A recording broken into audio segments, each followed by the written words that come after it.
सत्यानन्दचिदात्मने सर्वान्तरात्मने श्रीमद् वेङ्कटेशाय मङ्गलम्। स्वतः सर्वविदे सर्वशक्तये सर्वशेषिणे सुलभाय सुशीलाय वेङ्कटेशाय मङ्गलम्।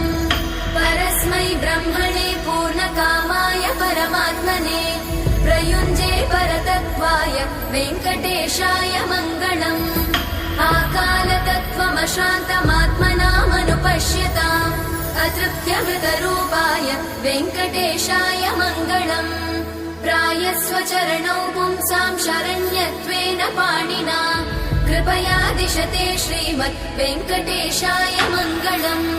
दयामृततरङ्गिण्यास्तरङ्गैरिव शीतलै अपाङ्गैः सिञ्चते विश्वं वेङ्कटेशाय मङ्गलम्। स्रग्भूषां